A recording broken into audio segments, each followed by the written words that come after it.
Gazzetti u kmamar tal-aħbarijiet ewlenin madwar l-Ewropa fosthom l-Euronews, Le Monde fi Franza u Repubblika fl-Italja il-kol taw prominenzja l-programm ta' 14 proposta li preżentat il-President tal-Parlament Ewropew Roberta Metsola l-mexxija tal-gruppi politiċi fl-istess istituzzjoni.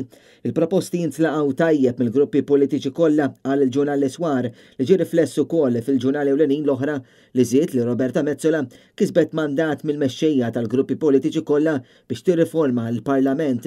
L-MP Maltija tisħaq li trid issaħħaħ ir-regoli fil-Parlament malajr kemm jista' jkun biex tipproteġi l-integrità tal-istituzzjoni kif anki stqarret f'intervista mal-Euronews. Now we are embarking on a quick, speedy set of measures, some of which need to be reinforced, some of which could have been better reinforced, and some of which need to be introduced. In essence, reintroduce the concept of accountability, integrity and independence. We can be proud of our work, but we can do better. President Ewropew Roberta Metsola qalet li l-Parlament Ewropew qed jarbel kollox il-mod kif jiġu negozjati riżoluzzjonijiet li jiġu approvati biex jagħmlu bidla l-aħjar fil-ħajja ta' ċittadini Ewropej u tisħiħ ta' reġistru ta' trasparenza.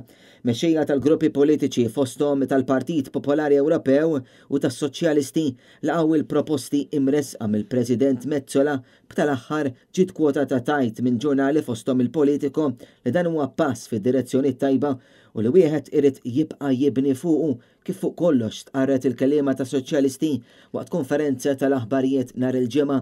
F'riformi li ppreżentat il-ħamis lill-mexxejja tal-gruppi politiċi fih dan il-Parlament, Roberta Metsola żammet kelmta u poġġiet fuq il-mejda tad-diskussjoni dik li tiġi meqjusa bħala l-akbar riforma li saret fl-istituzzjoni Ewropea f'ġenerazzjoni.